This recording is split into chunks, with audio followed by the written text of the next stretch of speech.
29 दिसंबर 2025 की बात है। उत्तर प्रदेश के जिला महोबा से एक वीडियो सोशल मीडिया पर बहुत तेजी के साथ वायरल हो जाता है। वीडियो में देखा जाता है कि एक महिला और एक पुरुष एक घर के अंदर प्रवेश करते हैं। देखते क्या है कि एक बुजुर्ग है जिसकी मौत हो चुकी है और साथ ही वे दूसरे कमरे में जब जाते हैं तो बेड पर एक लड़की लेटी हुई है और जब उसके ऊपर जो चादर ओढ़ी हुई थी उसको जब हटाया जाता है, देखा जाता है कि वो लड़की बिल्कुल नग्न अवस्था में, दिसंबर का वो महीना है, ठंड की बात है और लड़की की उम्र लगभग 27 साल है, लेकिन उसके शरीर को देखने के बाद, उसके शरीर के ढांचे को देखने के बाद ऐसा लग रहा है जैसे कि इस लड़की की उम्र लगभग 80 साल के आसपास रही होगी।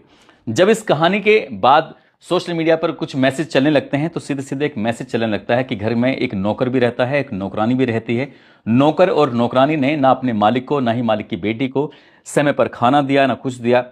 उसके बाद उनको बहुत ज़्यादा प्रताड़ित किया और लगभग 3 साल लगातार इनको घर के अंदर कैद करके रखा गया। परिवार के लोग जो भी मिलने के लिए आया करता था तो उनको वो मिलने भी नहीं देते थे। इस तरह की कहानी थी और लोगों में फिर गुस्सा फूटने लगता है। हर कोई इस कहानी के बारे में जानने में जुट जाता है कि आखिरकार इसका सच क्या है। आज की इस कहानी के माध्यम से हम यही बताने की कोशिश करेंगे कि आखिरकार इस कहानी के पीछे का असली सच क्या है। क्या वाकई नौकर और नौकरानी उन्होंने यही काम किया है या फिर इसके पीछे शहर कोतवाली है, वहां पर पान मंडी एक इलाका लगता है, यहां का रहने वाला एक व्यक्ति जिसका नाम ओम प्रकाश सिंह राठौर होता है। उनकी पत्नी का नाम रेणुका राठौर और उनकी एक बेटी होती है जिसका नाम रश्मि होता है।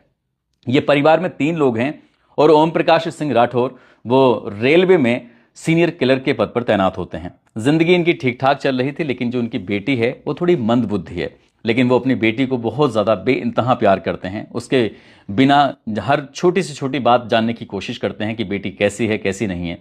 साल 2015 की बात है। राजस्थान के जोधपुर से ये सीनियर क्लर्क की पोस्ट से रिटायर हो जाते हैं और रिटायर होने के बाद अपने घर, अपने परिवार के पास उत्तर प्रदेश के महोबा शहर कोतवाली के पान मंडी इलाके में आकर रहने लगते हैं। लेकिन कुछ दिन तक तो वो परिवार के साथ रहते हैं, ओम प्रकाश, उनकी पत्नी रेणुका, उनकी बेटी रश्मि। लेकिन उसके बाद वो यहाँ से दूर जाने का फैसला कर लेते हैं। हालांकि वो शहर की कोतवाली क्षेत्र का एक इलाका लगता है, टायर वाली गली, वहां पर अपना एक मकान बनाते हैं। यानी कि पहले ज़मीन खरीदते हैं, फिर उसके बाद मकान बनाते हैं। लेकिन मकान बनाने के लिए उन्हें जो अपने पैसे होते हैं, उनकी जो पेंशन होती है, वो पूरी तरह से गिरवी रखनी पड़ जाती है। और जब पेंशन गिरवी रखनी पड़ जाती है तो उस मकान को तैयार करना होता है। उसके बाद पैसे उतने नहीं मिलते थे जितना पहले रिटायरमेंट के बाद मिलते थे। वक्त आगे बढ़ रहा था और साल 2016 की बात है। एक दिन रेणुका बहुत ज़्यादा बीमार हो जाती है, इनकी पत्नी, उस रिटायर्ड कर्मचारी की। और जब पत्नी ज़्यादा बीमार हो जाती है तो उसके बाद उसको दिखाया जाता है, इलाज कराया जाता है, लेकिन उसकी मौत हो जाती है। जैसी पत्नी की मौत हो जाती है, अब पति यानी कि रेलवे से रिटायर्ड वो कर्मचारी जिसकी उम्र लगभग 61-62 साल के आसपास रही होगी, जो उनकी बेटी है जिसकी उम्र लगभग 15-16 साल के आसपास रही होगी, बाप और बेटी दोनों साथ रहना शुरू कर देते हैं। लेकिन बेटी की एक अजीब सी आदत है, वो अपने तन पर कभी भी कोई कपड़ा नहीं छोड़ती थी। यानी कि चाहे उसने कुछ भी पहनाया जाए उसको वो देर से देर निकाल के वो फेंक दिया करती थी और इस तरह से वो न्यूड अवस्था में, नग्न अवस्था में पूरे घर में कहीं इधर से उधर घूमने लगती थी। शायद यही वजह थी जो ओम प्रकाश को अपने परिवार, पान मंडी का इलाका छोड़कर उसे एक तनहा, एक अलग इलाके में रहना पड़ा था। लेकिन यहाँ जब आता है तो पत्नी चली जाती है और जब पत्नी चली जाती है तो रोटी की सबसे ज़्यादा दिक्कत होने शुरू हो जाती है। ऐसे ही वक्त आगे बढ़ रहा था और वक्त के साथ साथ एक दिन घर के सामने से एक महिला गुजर रही थी। इस महिला की उम्र लगभग 50 साल के आसपास रही होगी और उस महिला का नाम होता है राम देवी।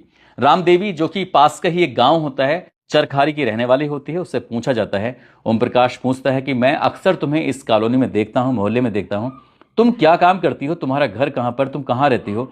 जब इस तरह की बात पूछी जाती है तो राम देवी कहती है कि बाबूजी, मैं चरखारी की रहने वाली हूं और यहाँ शहर में आती हूँ लोगों के घरों में काम करने के लिए। किसी के झाड़ू पहुंचा तो किसी का बर्तन साफ करे तो किसी के घर पर जाकर खाना बना देती हूँ। जैसे ही ये बात ओम प्रकाश सिंह राठौर ने सुनी, एक तरह से उनके चेहरे पर चमक आ जाती है, उन्हें एक उम्मीद की किरण नजर आती है। वो रामदेवी से पूछते हैं कि मैं अपने घर में अकेले रहता हूँ, मेरी एक बेटी है जो मंदबुद्धि है, क्या तुम मेरी मदद करोगी, क्या तुम मेरे घर पर खाना बना सकती हो। जब इस रिटायर्ड रेलवे कर्मचारी ने उस महिला उससे बातचीत की तो उसने कहा कि मैं ये बात अपने पति से बातचीत करूंगी, क्योंकि मैं पहले से कई घरों में काम कर रही हूं, अगर मेरे पति मुझे परमिशन दे देंगे तो मैं यहां आ जाऊंगी। इस तरह की बात थी। आखिरकार पति उसका एक स्कूल में चौकीदार होता है, नाम उसका राम प्रकाश कुशवाहा होता है। जब राम देवी ने अपने पति से बातचीत की तो उसका पति कहता है कि अगर तुम्हारे पास वक्त है और तुम उनके लिए खाना बना सकती हो, उनके घर में साफ सफाई कर सकती हो, उनके घर में बर्तन साफ कर सकती हो, तो मुझे कोई ऐतराज नहीं है, तुम वहां आराम से काम कर सकती हो। अब यहां से एक तय हो जाता है कि 5,000 रुपए प्रति महीना के हिसाब से तुम्हें दिए जाएंगे, तुम्हें खाना बनाना है, घर की साफ सफाई करनी है। और ये वक्त बहुत अच्छा गुजरने लगता है। ओम प्रकाश सिंह राठौर और उसकी बेटी को अब कोई दिक्कत, कोई परेशानी नहीं थी, क्योंकि ये देखभाल करने में पूरी मदद कर रहे थे। लेकिन इसी बीच में कई दिन ऐसे भी बीत जाते थे कि जब राम देवी कभी लौट कर नहीं आती थी, यानी कि वो घर चली जाती थी, कभी देर हो जाती थी, तो खाना इस वक्त मिलता नहीं था। ओम प्रकाश सिंह राठौर ने राम देवी से पूछा कि तुम अचानक से चली जाती हो, ये क्या बात है कि कई बार खाना नहीं मिलता है, साफ सफाई नहीं होती है। वो कहती है, बाबूजी मेरा गांव यहाँ से थोड़ा दूर पड़ता है, मुझे डेली ही अपने गांव जाना पड़ता है, इसलिए मुझे माफ कर देना। इस तरह की बात थी।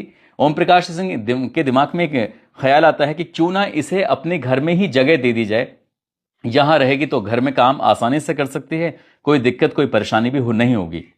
इस तरह का जब ऑफर दिया जाता है तो यह बात राम देवी को पसंद आती है, जो उसका पति होता है राम प्रकाश कुशवाहा, उसको भी पसंद आती है। अब घर के अंदर वो रहना शुरू कर देते हैं, घर की साफ सफाई से लेकर हर काम कर रहे थे, और धीरे धीरे करके ये वक्त और अच्छे से गुजरने लगता है। लेकिन जुलाई और अगस्त 2025 की बात है, जो ये ओम प्रकाश सिंह राठौर होता है, उसकी तबीयत थोड़ी खराब रहने लगती है। लेकिन तबीयत इसलिए भी ज़्यादा खराब रहने लगती है कि उसको एक बीमारी थी टीबी की, और टीबी की बीमारी लगातार अपना जो असर था वो लगातार बढ़ता चला जाता है, और ऐसे करते करते वो उसकी स्थिति बहुत ज़्यादा कमज़ोर हो जाती है।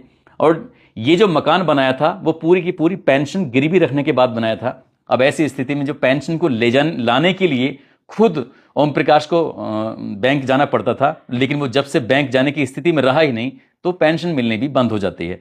पेंशन मिलनी बंद हो जाती है, घर में कुछ जो खाने का सामान होता है, खाद्यान्न होता है, उसकी व्यवस्था नहीं हो पाती है। नौकरानी को भी वक्त पर सैलरी नहीं मिल पा रही थी। अब ऐसी स्थिति में और स्थिति और ज्यादा बिगड़ने लगती है, वक्त आगे बढ़ रहा था।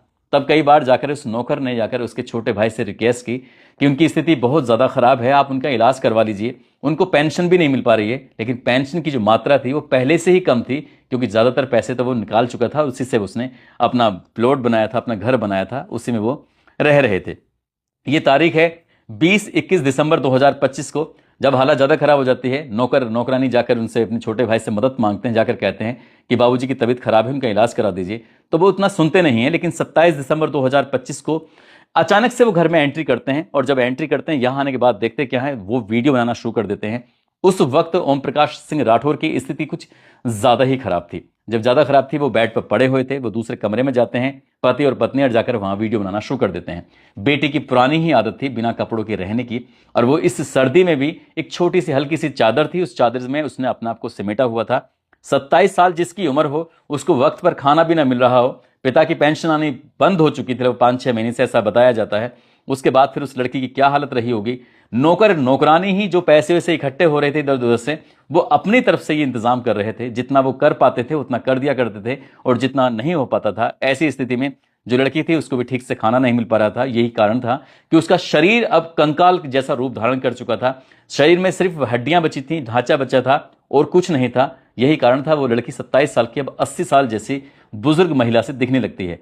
उधर ओम प्रकाश की सेहत जब लगातार खराब हो रही थी, तो ये तारीख है 28 और 29 दिसंबर 2025 की रात अचानक से उनकी मौत हो जाती है। और जैसे ही मौत हो जाती है तो उसके बाद फिर परिवार वालों को ये सूचना मिल जाती है।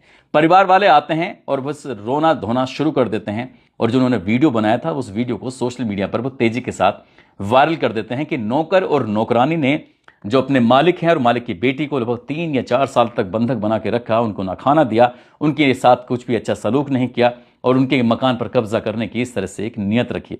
इस तरह की बात थी। जब मीडिया पर यह खबर जाने लगती है तो मीडिया ने शायद इतनी बात को इतनी गहराई से समझने की कोशिश नहीं की होगी, क्योंकि इस मामले में फिर पुलिस का हस्तक्षेप शुरू हो जाता है। पुलिस जब इस मामले की जांच पड़ताल करती है तो नौकर और नौकरानी को भी अपनी हिरासत में लेती है, और साथ ही परिवार के लोगों से भी पूछताछ करती है। और पुलिस ने जाकर जब आसपास के लोगों से पूछताछ किया तो वहां से पता चलता है कि परिवार के लोग कभी इनसे संपर्क नहीं करते थे, यहाँ कभी नहीं आते थे, जबकि उन्होंने मीडिया में आकर ये दावा किया कि हम घर के बाहर 2-2 घंटे 3-3 घंटे बैठ के चले जाया करते थे।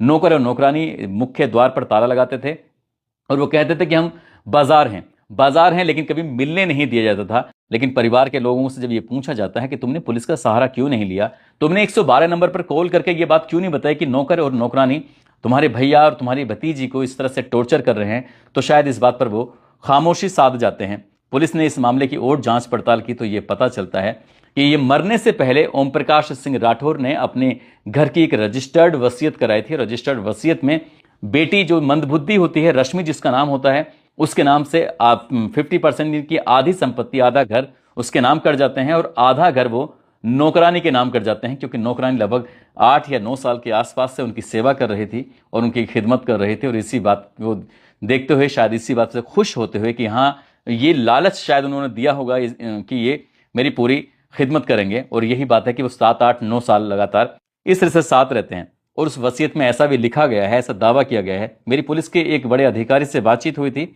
उस पुलिस के अधिकारी ने बताया कि वसीयत में यह भी लिखा कि परिवार को चिता से दूर रखा जाए। पिता जो परिवार है उसको चिता ही नहीं बल्कि अंतिम संस्कार को, जो चिता को आग दी जाती है, मुखाग्नि दी जाती है, उसमें भी शामिल ना किया जाए। और जब इस तरह की बात थी, पुलिस के अधिकारियों ने जब उनसे पूछताछ करना शुरू किया है तो वो इधर उधर बगले झांकने लगे। लेकिन शायद उनके पीछे की यही मंशा रही होगी कि इस जमीन पर पूरी तरह से कब्जा कर लिया जाए। और कब्जा करने के बाद यही कारण है कि जैसे उनकी मौत की खबर लगती है तो उनके घर में प्रवेश हो जाता है और नौकर और नौकरानी को उस घर से बाहर कर दिया जाता है। नौकर और नौकरानी वैसे भी अपने गांव में रहते हैं और वो डरे हुए हैं, सहमे हुए हैं। पुलिस ने जब उनसे बातचीत की तो उन्होंने पूरी की पूरी कहानी बताना शुरू कर दिया। फिलहाल पुलिस ने उस लड़की को अपने कब्जे में लेते हुए हॉस्पिटल में एडमिट कराया है। एडमिट कराने के बाद उसका उपचार शुरू करा दिया है। उपचार के बाद जब उसकी स्थिति ठीक हो जाएगी, अगर परिवार का कोई सदस्य उसे अपने साथ रखना चाहेगा तो ठीक है, नहीं तो उसको शेल्टर होम भेजा जाएगा, जहां पर इस तरह के बच्चों को रखा जाता है ताकि उसकी आगे की जो जिंदगी है वो ठीक ठाक से गुजर सके। पुलिस के अधिकारी ने यह भी दावा किया था कि उसके शायद मरने का कुछ लोग इंतजार भी कर रहे हैं कि लड़की मर जाएगी तो फिर पूरी तरह से प्रॉपर्टी उनको मिल जाएगी। क्या वो नौकर हैं या फिर वो घर वाले हैं, परिवार वाले हैं, ये तो पुलिस की जांच के बाद ही स्पष्ट हो सकेगा। लेकिन इस घटना ने, जितने लोगों ने इन फोटो को देखा, इन वीडियो को देखा है, झकझोर दिया है, सोचने पर लोगों को मजबूर कर दिया है कि समाज में किस किस प्रवृत्ति के इंसान रहते हैं, इंसान हैं या इंसान की शक्ल में कुछ और ही लोग हैं। दोस्तों, इस पूरे घटनाक्रम को सुनाने का उद्देश्य किसी को परेशान करना नहीं है, किसी का दिल दुखाना नहीं है, बल्कि आपको जागरूक करना है, आपको सचेत करना है। यहां पर वो लोग हैं जो बचपन में साथ खेलते थे, एक ही माँ के पेट से पैदा हुए थे, एक ही साथ खेलना कूदना सब कुछ रहता था, लेकिन भाई भाइयों में इस कदर नफरत हो जाएगी कोई जानता ही नहीं था। लेकिन जब मरने के बाद फिर भाई का एकदम से प्रकट होना, ये भी कई तरह